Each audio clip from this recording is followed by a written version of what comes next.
All right. Good evening to those of you on the East Coast. Good afternoon to those of you on the West Coast. I'm your host, Brandon Troy, host and co creator of Movers and Shakers Unlimited. Thanks so much for joining us wherever you are watching from.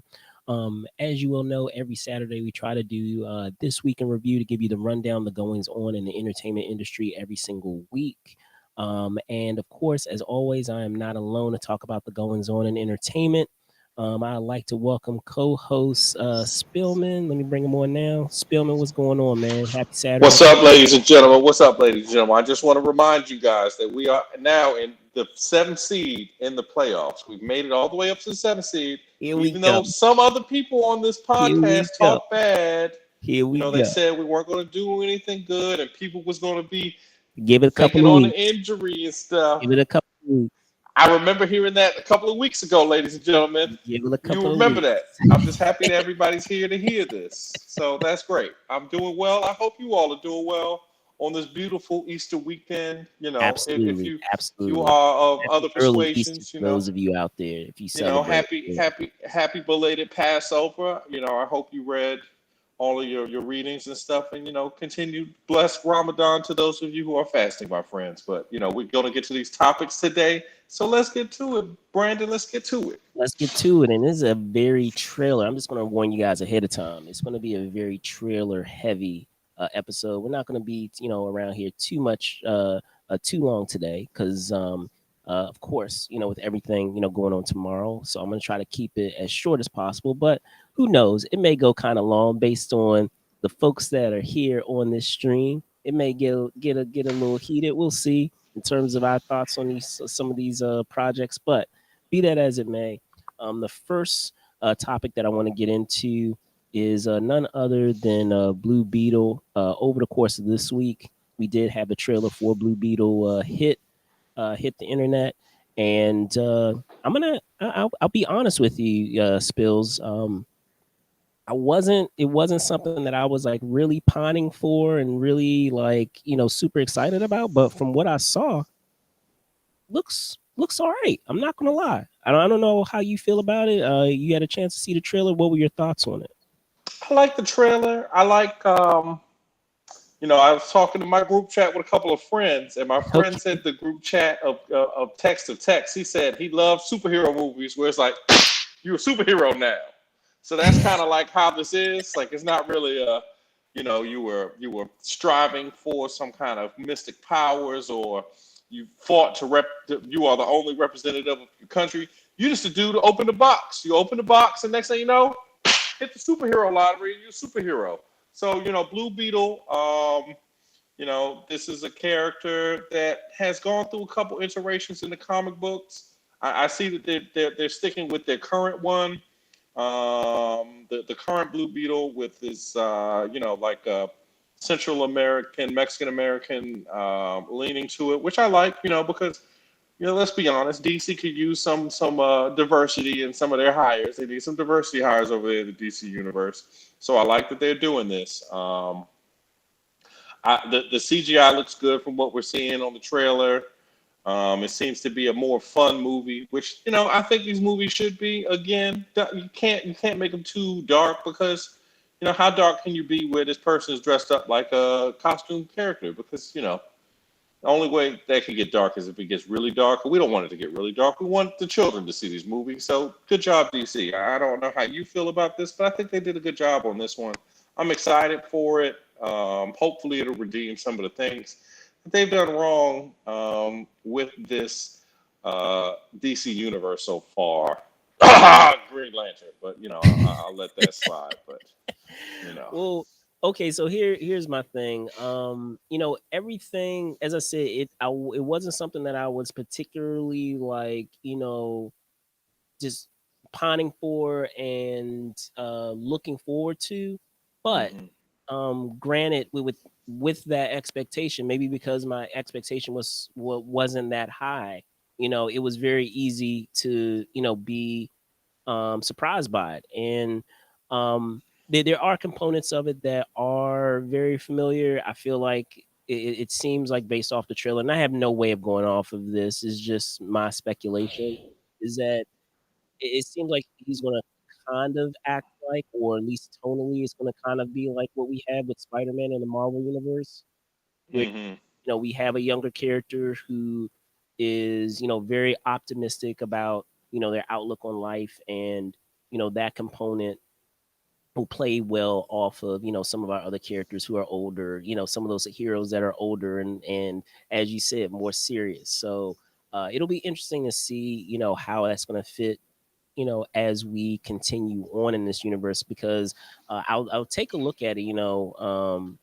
I believe that based off of what we have here, because it's so loosely, or to say, because it doesn't really comment on the prior lore of what we've had in the DC universe, Mm-hmm. it could easily um, fit into what the new stuff that they're doing. So what James Gunn is doing. So Mm-hmm. I believe, and I'll look this up, but I believe they did say that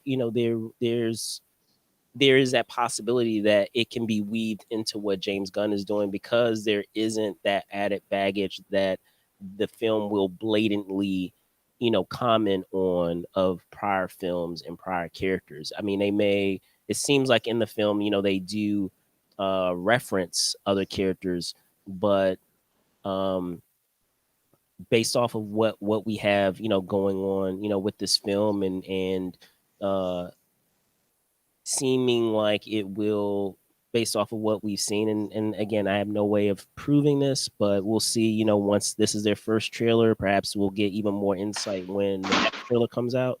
Is that it's going to be pretty self-contained. So because it's a self-contained story, while it does reference some other things outside of the self-contained story that we have, they won't have to worry about this film won't have to worry about having any ties to the DCU that came before. It'll be Mm-hmm. pretty easy or pretty seamless to fit into the new stuff they're moving forward with. So um terrific cast. George Lopez, fan of Yeah, George George Lopez is Lopez, great, man. Yeah, I hilarious. forgot that he was in So there because I yeah, watched it a few days ago. But George Lopez cashing those checks. Good for you, baby. yeah, but it, from what I've seen, it looks promising. It looks like it can be, promising film, interesting film. So we'll see what happens.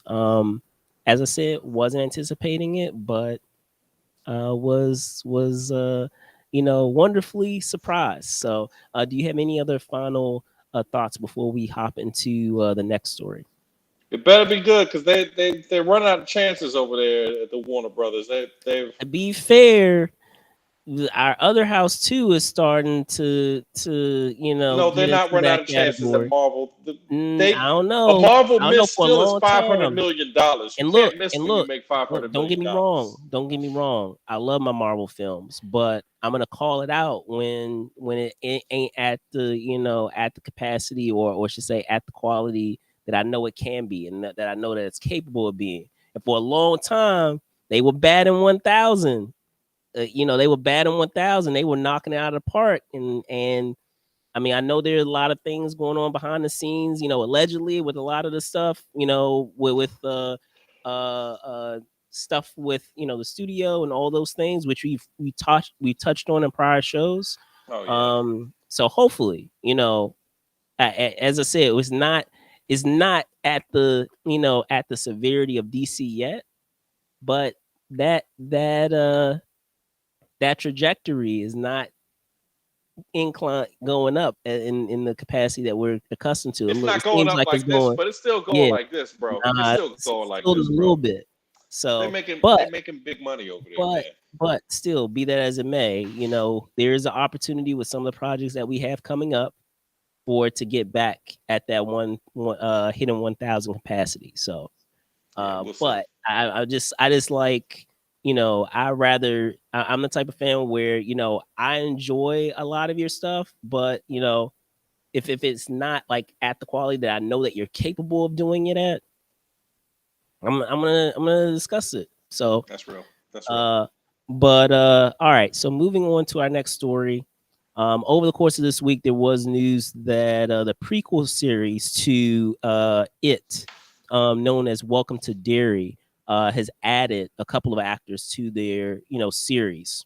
And according to the story, and this is directly out of Variety, the actors that we will have that are joining this prequel series are none other than Taylor Page, and apologies if I'm mispronouncing your name, Jovan Adepo, Chris Chris Chalk, and of course James Remar.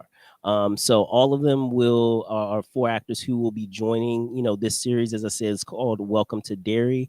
Spillman, what are your thoughts on these four actors joining the project, and more importantly, what are your thoughts on the series? I'm just a little amazed that there's three of us living in Maine, but it is a fantasy movie, so that could happen. That could happen. But I'm interested in it. Obviously the new It movies were awesome.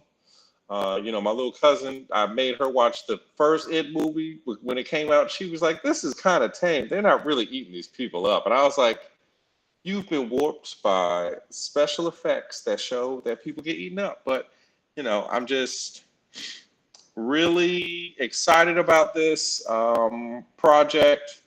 The Stephen King adaptations generally have been good.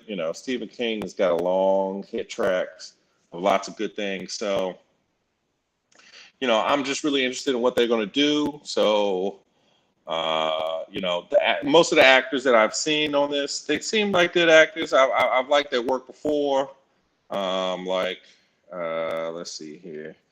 The guy, I guess his name is Jovan Adepo. He's pretty good and stuff. He does good comedic acting and serious stuff, so I think he'll be good at that. Um, Taylor Page, I know. Okay, she does pretty good stuff. And then I guess the other guys, Chris Chalk. Is Chris Chalk on that show? What is that show? It's about a guy that like makes a woke podcast. No, I don't think he's on that show. But yeah, Well, I was but going to no, say Javon, I'm familiar with because he's not a stranger to horror films. He's actually yeah, in one of my favorite horror films in the last few years, and that's Overlord. It's a yeah, action horror film. I don't know if yeah. you There had a you go. chance to see it. I haven't checked Um, that one. yeah, I definitely Hot fire. encourage people to check that out. It was, I remember checking it out when I was I can't remember. I want to say it was 2018 that I went. It was one of the years that I went recently in the last few years at New York Comic Con, and they did a screening of it.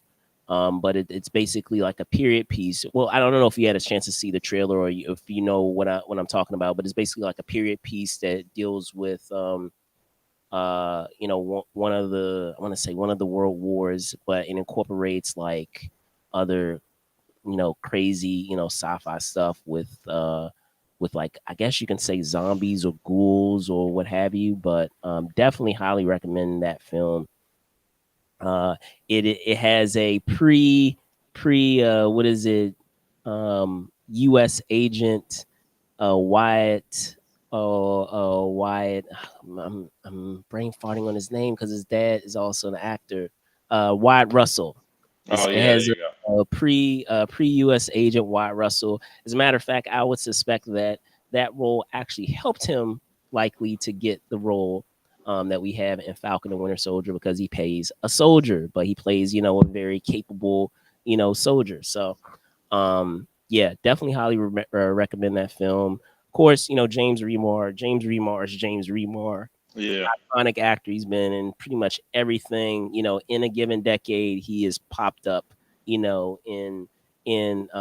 various projects. I could go through what the Warriors, I could think, Tales from the Dark Side. A lot of people sleep on that. He was a part Yeah. of, let's say, Tales from the Dark Side. He was in one of those stories that I believe it had to deal with gargoyles, if memory serves.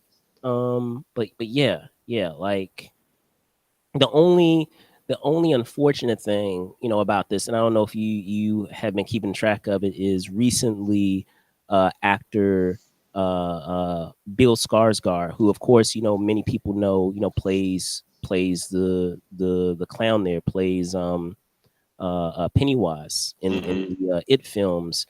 he had been asked recently, of course, because he's currently can be seen in John Wick as the villain. He Mm-hmm. was asked about whether he would be returning to this prequel series, and while for a while he was saying, yeah, if the story is right or if it was interesting enough or intriguing enough, I would join it. He recently said that yeah, I don't have any involvement in it as of right now, but um again, going to the what you just did, Spillman, I'm picturing that it's not necessarily that he's not involved, that he's not going to be involved. He's basically still in negotiations to figure out you know That's what right. what they're Give me really that about paper. to get him involved in it. That's um right. but at the same time too, I do believe him when he also says that he wants to make sure the story is right too. I too many times we have projects where when something is successful, Hollywood has a tendency, and I'm understandably so, because at the end of the day, Hollywood is a business. So sometimes I feel like a lot of times things are rushed to be able to get another portion of that IP out. And there've been many times where we've had projects where they've been surprising in their success, and because of that, I feel like immediately a sequel is greenlit without there actually being any development of the story or other components of it to make it as good as it can be.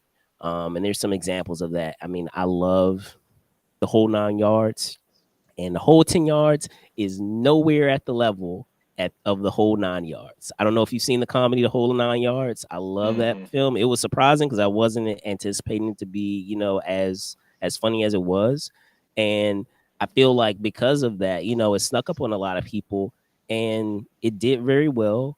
And then after that, we ended up having a sequel made of that film. But unfortunately, I feel like as I said, it wasn't at the level or the quality of the first film, which was unfortunate. So, do you have any, thoughts, final thoughts of the actors or even, the project in question with this It prequel series? I'm excited for the It prequel series because again, those two movies really they brought Stephen King back because he's been having a lot of duds. He redid The Shining, which he should not have done. That Missed Doctor Sleep was a scary movie, but it was only on streaming services. I felt like it got killed because a lot of these movies you kind of need to see them in a theater because I like to be frightened at everything. And like the Doctor Sleep was scary, but because I could turn it off and go in the other room and play video games or something to get myself back to not being scared, it wasn't as scary. So maybe it was actually scarier than I thought it was because I was at my parents' house. I was watching in the backyard and the sun went down and I was shook. So I was like, I have to go back inside because this is too scary for the big fella. I was afraid. So maybe it is, but Stephen King, the king of horror, his projects do well. So hopefully it'll do well. I mean, the whole It thing started out as a TV thing anyway, so that works. I think that it works. I was gonna say this is, I mean, we've had we've had projects, recently in the last decade or so. I guess it's been a little over a decade, but I mean, there have been adaptations of revamp adaptations of Stephen King Hmm. properties that have done well. I mean, one good example that I can think of that actually, I feel like unexpectedly actually ended up becoming ended up being I guess you could say, a catalyst to The Walking Dead is The Mist. Hmm. Um, the Mist that starred, Thomas Jane and Andre Brower Yeah. and a multitude of other actors. A lot of, believe it or not, a lot of what is it, Walking Dead alums Hmm. started were in that film. And it's due to Frank Darabont. He was the creator of move in getting The Walking Dead, the series, up and going. And while he didn't stick around for the entire run of the series, he set that foundation Yep. for that series and played the hand in a lot of those actors who would continue onwards even after he left, continuing on with the show.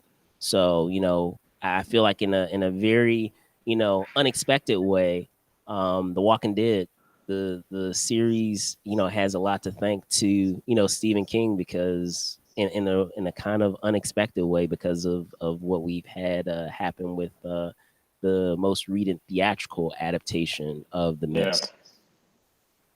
for sure. All right. So, uh, what skipping ahead, there, of course, we had a small little show happening currently, this weekend, and that's none other than Star Wars Celebration. Is not happening currently here in the U.S. It is happening overseas, in the UK, this go around. However, there was a lot of awesome information to make its way out of that show, and one of them was none other than the Ashoka uh, trailer. So, Ahsoka, if you guys recall, she has um, uh, appeared in the prior Star Wars series that we've had so far. She's popped up in the Mandalorian, and many other films, or not films, excuse me, other series. However, she's also when we had first got that character, she was introduced in a lot of the animated series that we had, that expanded the Star Wars lore. Of course, she's played the live action edition is played by Rosario Dawson, who has been killing it as that character. Now, I mean, I love Rosario Dawson anyway. Love But anyway, Rosario. Oh, uh, that's another topic. I love But Lala. but yeah, that's another topic. But what are your thoughts? I had a chance to check out the trailer. It seems intriguing enough. There are of course a lot of components in there. Me being a casual Star Wars fan, there were some things that of course that I recognize, and some names that I recognize too. But I'm sure there were a lot of things in there for Easter eggs for a lot of like super hardcore Star Wars fans. There were references to Thrawn, who many people know, factors in big time within Star Wars lore. So, Spillman, what are your thoughts on what we had in this first look at Ahsoka, well, with the series that's set to arrive? Oh yeah. So I'm excited for this. I was telling Brandon off air before we got on here that this may be a prequel. I don't think that she's going to stick around for very long, because like this is the thing that's weird about these timelines with these shows. So like Ahsoka is alive during the Mandalorian, but the Mandalorian takes place after they beat the Empire, right? The Empire is gone after them, or does the Empire still exist? So, like, the timeline is interesting with it. It brings questions of, is the Force truly out of flux during the Skywalker saga? Um, but I'm very interested to see what they do with her. I'm crossing my fingers for a cameo of the big guy in the black cape, because he's my favorite. You know, I hope that they get some James Earl Jones in the can, so that when he does appear, that we'll have that scary James Earl Jones voice while we still have it, because no one can replace him. He's the greatest dad character ever as Darth Vader and Mufasa. We know that. We love it. I love Rosario Dawson. As we said before, everyone loves Rosario. She's a real great actress. She's got a real breadth of her talent. She's done everything. She's done those grind. She did those Grindhouse movies back in the day that were crazy. Love the Grindhouse movies. She does comedy. She does real serious stuff. She did that Rent movie, which is a tearjerker because the subject matter is so hard. So I think that by putting Ahsoka in her hands, they picked a very good actress who knows the craft, who does great things, and she's a smoke show. So let's be real about this. Rosario Dawson, I love you, girl. So love her. She's the best. I love Rosario. So I'm really excited for it. Um, Especially since Mandalorian's ending soon, and this is the way. I love the Mandalorian, but I'm sad to see it go. But I'm just excited that they're moving these along, and I like that Star Wars, since Disney has kind of reined in some of the expanded universe stuff. Because you remember, I don't know if you remember the '90s, but they were throwing spaghetti at the wall in the '90s with these expanded universe things. It'd be books, it'd be 38 books that it's just too much stuff. They were going back and forth between comic book houses and stuff. So I'm happy they've streamlined everything. And so, I'm just excited to see it. But all these series has been good. I saw they got Andor season 2 coming up. That was a great one. I like The Mandalorian. The book of Boba Fett was kind of but he was doing things. I like that. So, I'm just happy to see what they've done with all this. I like that short thing that they did, that animated thing that they did, where they had all the animators making some Star Wars content. That was very cool. Did you check that out? No, I definitely hear you. Yeah. So I mean, it'll definitely be interesting. I don't know, like it may be a component of. I would just say in general, just agreeing with what you said. Um, there for a long time when it's come to Star Wars, there's definitely been a huge focus on Skywalker for sure. And are you still able to hear me? Just making I'm sure. still hearing you. Okay, I all still right. hear you. I still hear But you. no, I was just saying that there's definitely been a focus on Skywalker for a long time, and one thing that I have been finding very refreshing about these shows is that it's giving us an avenue into something other than Skywalker. While it's Yes. great, well, don't get me wrong, Skywalkers are great, but the whole universe does not center around Skywalkers. And so it's been great to have characters to be introduced to other characters that have nothing to do with Skywalker. And don't get me wrong, they've peppered in Skywalker. It can't be helped. They peppered in Skywalker here, there, and that's fine. You gotta know But how you make your money. but but at the same time, it's been great to have characters who have nothing to do with those characters and to really have an expansive, universe. Like, when we're talking about the Mandalorian, in other parts of the films, like we haven't really dug that deep with some of these factions and these characters, and it's nice to really learn more about them and their their values, their practices, all of those things. It's made the experience of getting into the world of Star Wars that much richer, in my opinion, because we're being able to see, we're providing the opportunity to see other pockets of it other than what we keep getting again and again and again and again, what it seemed Definitely. like for a while. It So did. They seemed like they weren't doing any original ideas. They're like, we're just going to keep these characters that everybody knows. We're going to tell you the backstory of Han Solo, even though no one really wanted to know the backstory of Han Solo. We got all the Han Solo we needed. They yeah. did one And on. sometimes, and like I said, sometimes, just to your point, when you have characters that they work because we don't know a whole bunch about them. We don't need You to know, know it what he was takes doing. it Right. takes it takes away the mystery of them, of that character a lot of times based off of, the roguish type of characters that we have. A lot of the reasons why those roguish characters work is because we don't know a lot about their backstory, and that's fine.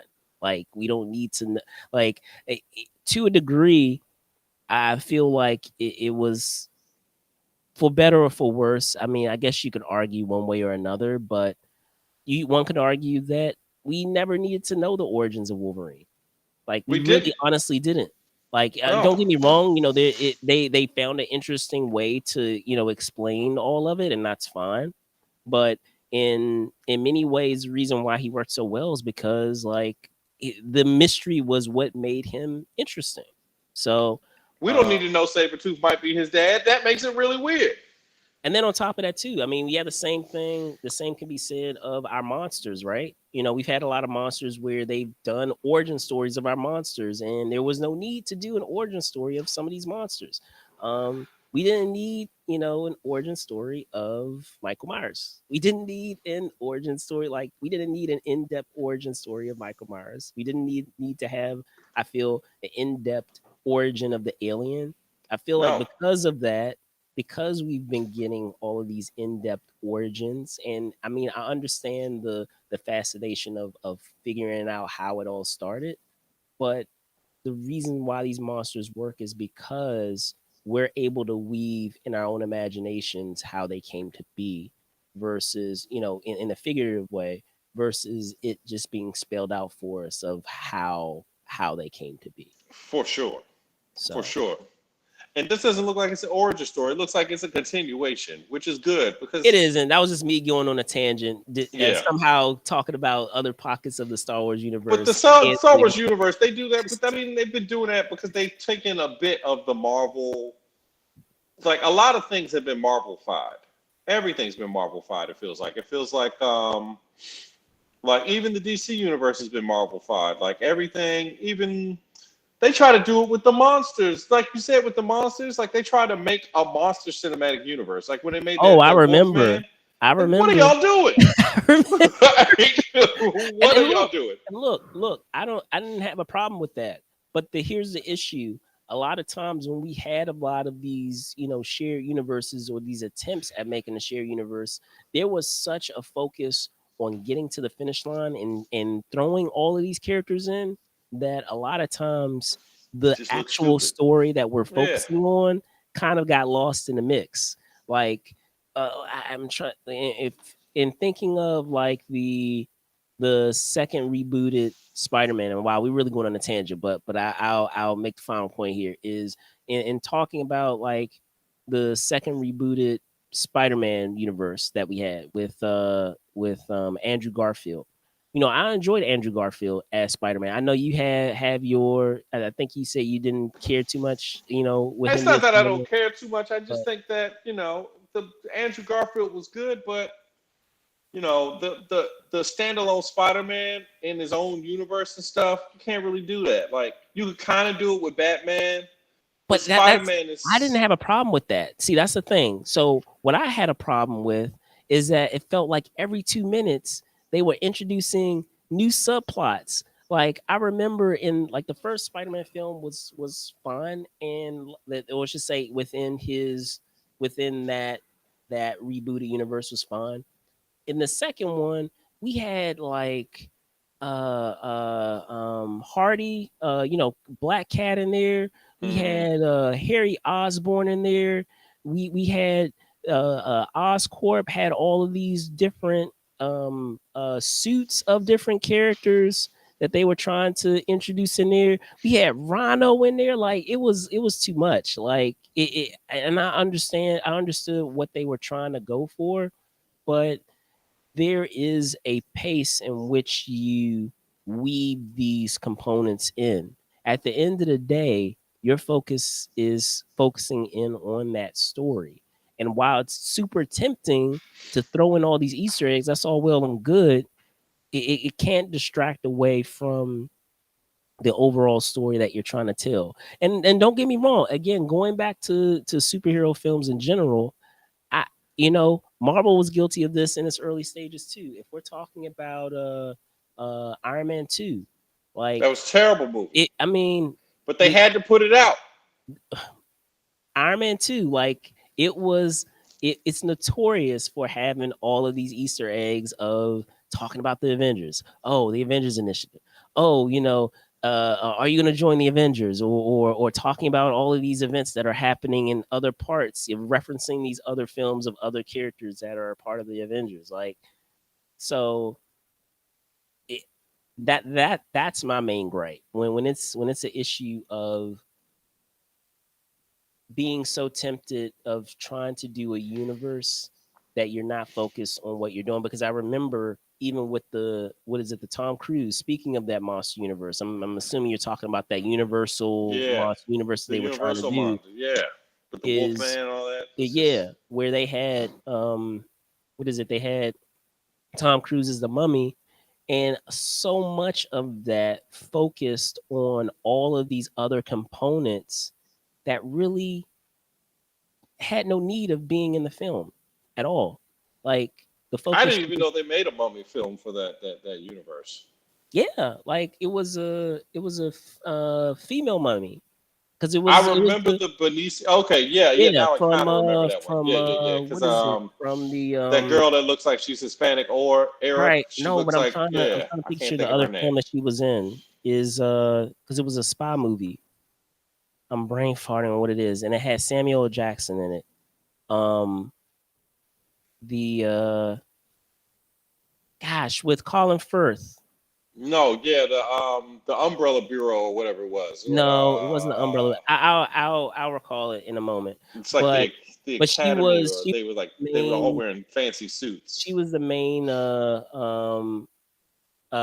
henchman Henchmen of of Samuel Jackson in that Jackson movie. Smith Yeah, because she was an amputee, like the character yeah. amputee, and didn't have like had those like knobs for legs or what have you, which was a cool character by the way. Like I enjoyed her character a lot, and uh, I was excited at the prospect of her, being the villain in the Mummy as well. But again, like there were so many components of that so many components that were going on in that film that it was hard to really focus on the film in and of itself. Again, I'm going off on a tangent. Let's move on to our next story. See, you up here getting me off on a tangent, man. Up here That's talking right. But that's about what the people come here for. They want to hear us talk. sure, for sure. So another trailer that actually made its way out of Star Wars Celebration is none other than Indy 5, Oh yeah. otherwise known as Indiana Jones and the Dial of Destiny.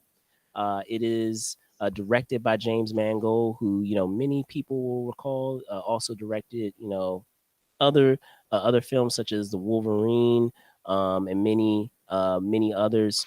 It is, of course, starring Harrison Ford in the title role.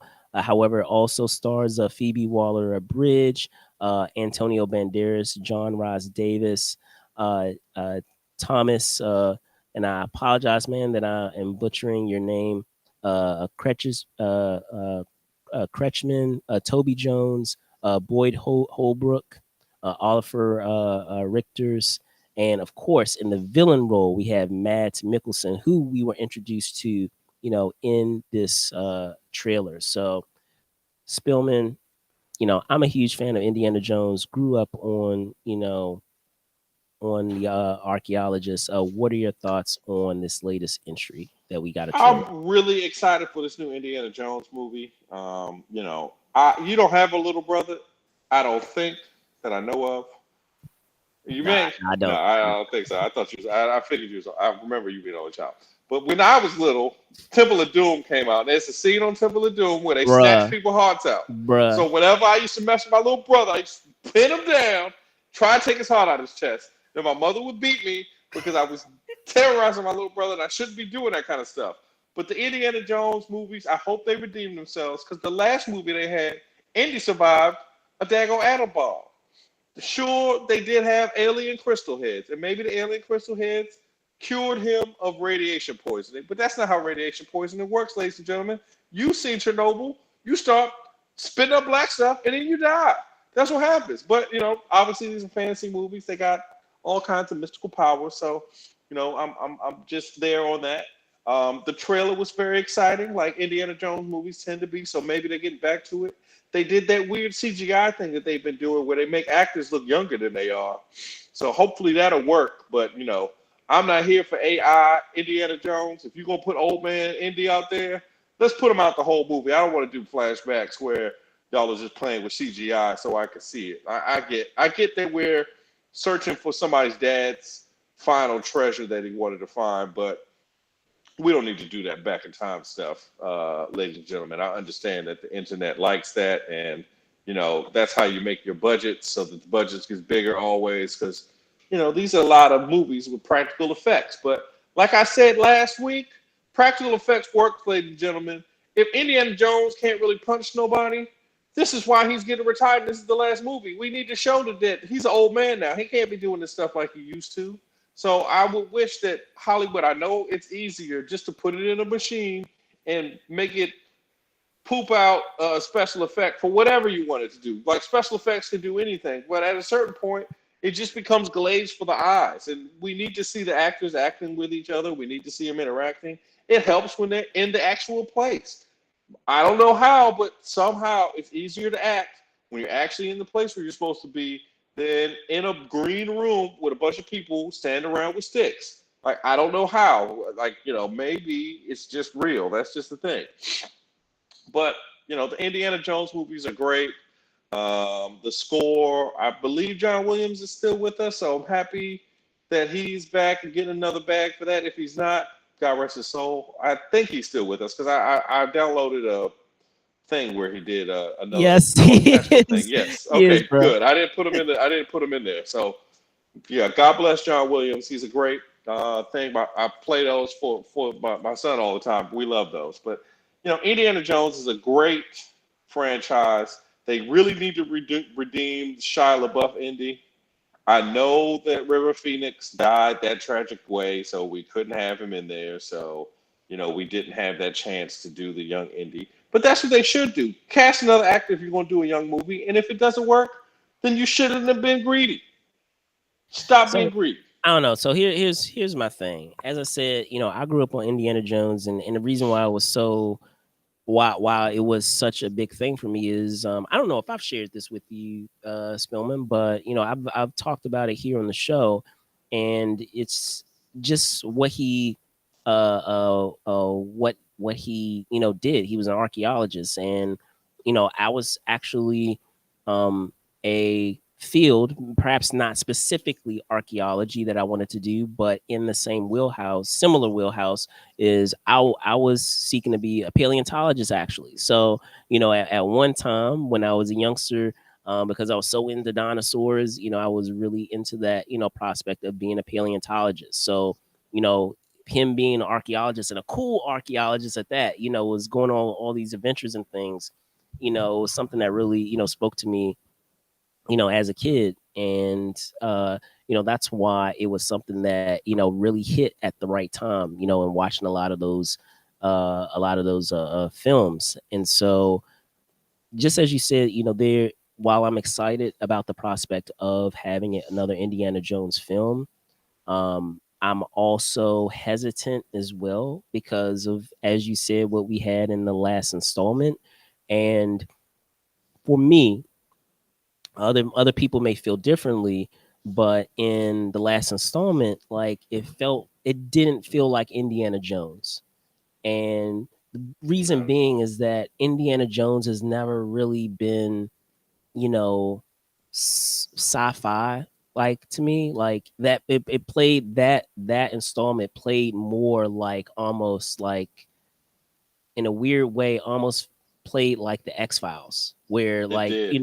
where it was way more, it fell way more in the wheelhouse of science fiction than it did in action adventure, swashbuckling action and adventure that I'm accustomed to seeing tonally from Indiana Jones. And don't get me wrong, I mean, I know, I'm sure a lot of people want to say, well, there are a lot of elements in there where they introduce all these MacGuffins, what have you, all these, like, items that have abilities or what have you. But again, it's never really been about, like, it's never really fallen into that science fiction realm. It's normally been something like mythical or mystical, where it's dealing with, just as you said, like, he had that voodoo component, like, Yeah. you say we had The in power of Temple Owens. God. We had, yeah, we had, the cup in the Last Crusade. you Yeah. know it's always been components that have been more mystical than it has been based in science. And so, it hopefully, with this film, it'll get back to that, of dealing with that, type of tone versus what we had in the last installment. And then on top of that, too, to your point of um, the character itself, he's not a he's not a young dude anymore. So No, hopefully they're able to weave that fact. It seems like they are, where he's talking about retirement and all that, where they're weaving a lot of that I hope of so. those components into the story itself. um but a lot of times there have been components of it, and this actually happened in the last film, where again we understand that this is heightened reality, but there were components of it where it was like very, and I've gone back to this in other in other shows. It's very Fast and Furious esque. And as I said, I love Fast and Furious, but if we're talking about that element of Fast and Furious, if I recall in the last film, there was the danger of actually being in the middle of an explosion. All we simply needed to do was to hop into a refrigerator and we were good. I Perfectly don't know if Gucci. you The refrigerator flew. The refrigerator flew. There's no cushion in the inside. Into the air, onto the ground, and he just kicked his way out. Was like, "Ooh, that's good." I don't worry about fallout, ladies and gentlemen, because it doesn't exist. And then Like, another component of it that I'll bring up is while I understand what they were going for with nostalgia, is if I recall in the last installment, they incorporated a lot of like the old sound effects with like the fighting, and it kind of took me out of the movie, where I was like, okay, I understand what you're doing here, but it's distracting from the actual film. It's kind of taking me out of the film because it's incorporating a lot of these effects that we had in the other installments, which it was a thing at that time, in that period in which it was made. But stepping into the present day, it's a little it feels it's a little distracting when you're trying to focus in on the story. It kind of can take you out of the story. So very dated. It's got a um glaze. You got to just put the glaze over your eyes and just forget. But I hope that Harrison Ford has the power in this movie, like he did in the Star Wars movie, where he said, "Look, if y'all gonna bring me back, I need to die in the movie I'm in. I need to die in the movie I'm in because I'm too old to be doing these movies all the time with y'all. Y'all want to bring this character back? You have to get rid of the character. The character has to die because I can't be like, look, case in point, Leia died before they finished that, or right after they finished that movie when they did the third one, and they had to do some stuff with the CGI. Like, please kill me. Unfortunately, your grandmother, she sits at home, she reads obituaries because she's ready to die too. Unfortunately, I hate to say that. That's morbid, I don't everyone. know, man. I don't know, It's man. morbid, but you get to a point in life where it's like, I'm tired of doing this stuff. I don't want to go to no more movie sets. I'm tired of it. I don't know about that. I I'm can't speak tired for of it. that. I I can't hope speak for so. that. I hope that they get rid of Indiana Jones in the right way so we can make some room for some new movies. Because I the can't speak for ultimate, that. the thing about all of this stuff, the thing that all of this stuff is going on is they do not want to risk their money and spend it on something that is original. So, excuse me, Excuse me. they will make a sequel of anything. They'll make a prequel of anything. If it made some money, they will make another one. Sure, it would be much better, and most things that are original ideas work better. Like when Get Out came out, it totally changed the horror genre because they were like, wow, this is so creative. We should do something more like this. But then they said, no, let's make it all of these other things just like Get Out. And it's like, you can't do that. You just got to come up with original ideas. Original ideas work. There's lots of smart people in Hollywood. Somehow they're making these movies that we already know what the story is be good movies because we already know what the story is. So imagine if those people were using their brains to actually make their own content. I love these people. I love Indiana Jones. But please kill Indiana Jones for me in this movie. I'd hate to say that. I'd hate to say the K word because, I don't know how the censors work on all of our platforms, but I just, we can't keep making the same movie over and over and over and over and over again. Like I thought Indiana Jones retired in the last movie, honestly. I thought he already retired. But, I guess Hopefully, they do a gag where one of the students is hitting on him, even though he's a 78-year-old man in this movie. That'll be hilarious because in the first movie, he had all the hotties. So that would be funny to let people know, oh no, Indy still got it. He's still, a man running around chasing tail all over the world. Women slap him because he treated them bad. So hopefully there's that in that. But please let this movie end with no more Indiana Jones because I don't want it to be hinted at or anything. Because Harrison Ford is too old to make these movies. You have to CGI him in the So let movie. me say this. Let me say this because there's a lot to unpack in everything that you said, and I want to address it. So, firstly, I understand. Where what you're saying is that we need to have. It sounds like what you're saying is that you like to have your films have a follow through and to have stakes. If a character is it reaches a certain point, it's understandable to allow them to go off into the sunset. However literal you want to take that, whether it's retirement or the character biting a bullet, I get that. Yeah. At the same time, in speaking about Leia, unfortunately, there was no way of knowing of what would happen in real life. Rest in peace. There's no way of knowing what would happen in real life. And I'm sure there was every intention of having, that character, continue.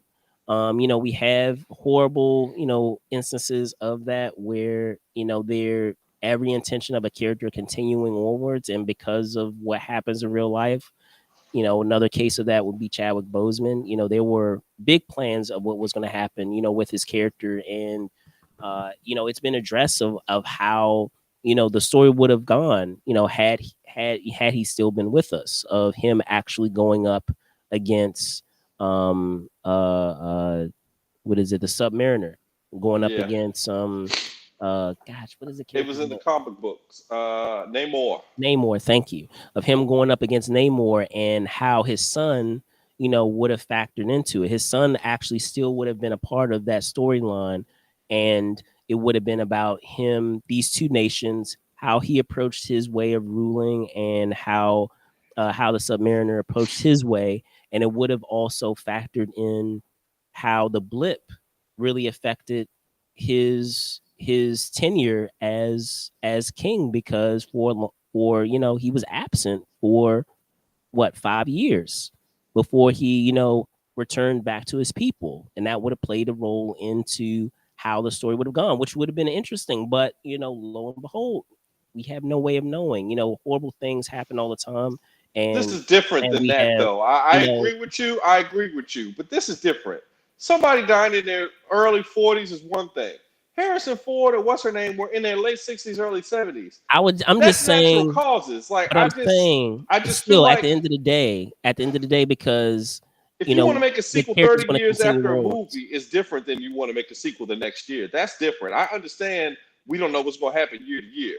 But 30 years No, after the third Indiana Jones movie came out like 1988. They came out with that last sequel in like 2007, like 9 or 10.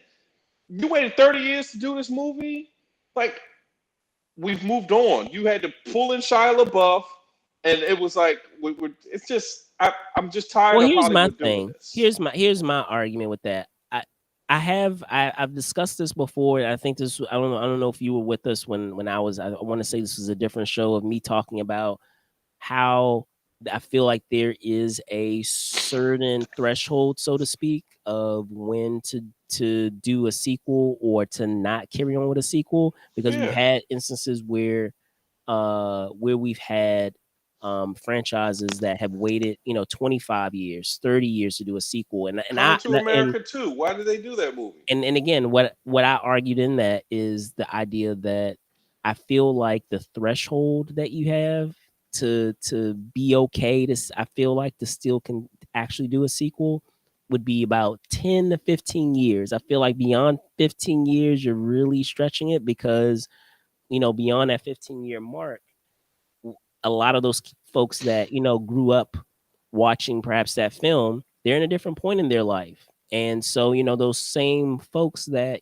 perhaps maybe they saw it when they were teenagers, they're different people now when they are adults. So, those, and also the same folks that you're trying to bring in that were perhaps a part of that same demographic, those teenagers are not the same as their parents. They It's may not the rock same. with something else. So, that's why I feel like 10 and 15 years is kind of like that threshold. Anything beyond that, I feel you're really stretching it because you're running the danger of being, waiting too long to take advantage of the audience that you had before And it seems so and desperate new for money. audience. That's the other thing too. Just like you said, you waited too long, and it seems like you're just trying to get money out of me.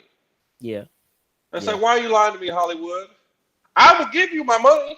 I go to the movies all the time. I go to the movies all the time. I buy movies. I pay for my own movies. Still to this day, ladies and gentlemen, I pay for my own movies. If I'm paying for my own movies, I want the movie to be good. I want it to be something we can talk about. I want it to be something that's in the ether of the culture. But a sequel from 30 years ago, people don't talk about that unless it's like out of this world or it's the worst thing you've ever seen. So it's too much And then on leeway. top of that too, on top of like the viewership aspect, it's always a bummer too because maybe the actors, like you have actors, they may still be around, but they aren't at a capacity to really do the characters in the way that you picture and they can. um and this Like that this is last Rocky movie. and this There's so many goes examples of it. genre wise. This goes specifically, I feel, to action movies because there have been action movies Specifically, where we've waited too long to do a it's like sequel, Jordan on the Wizards. and the actors are not, and don't get me wrong, I'm not going to name any specific franchises, but I'll just say that we've had franchises where we've waited, let's see, about 20 years, and the actors are not capable of doing the roles that were, vigorously physical as well as they did had they done it sooner. So that's all I'll say. There have We're been looking at some. you, Rocky Oh, Four. I'm Was it not looking Rocky at Four? Rocky. I'm Oh looking no, at some no, other. I'm looking at that some other Rambo movie. culprits. I'm looking at some other culprits out there. No, I liked Rambo. I Oh, the liked Rambo Rambo. was good. There's some He just looked too roided heightened. up. I'm just saying there's some heightened like action movies out there that relied a little bit on special effects that are out there where I'm like, y'all waited too long. Y'all should have done that 10 years ago. Yeah, well, So this is again, this just pure greed. tell you offline. So, but Hollywood, do better. I want y'all to do better for me and for you. but You will again, make I'm more money if you excited. put out I better am movies. I'm hesitantly excited about Indy 5 because, the prospect of doing another Indiana Jones film, but at the same time, I'm a little hesitant based off of what we had in our last installment. So I'm hesitantly excited. I don't know what your final thought on it is. I'm just again, it's like Jordan on the Wizards. He's out there. He's got a bald head. He's got the earring on, but he can't fly no more. So we're done here, ladies and gentlemen. He can no longer fly. It's sad.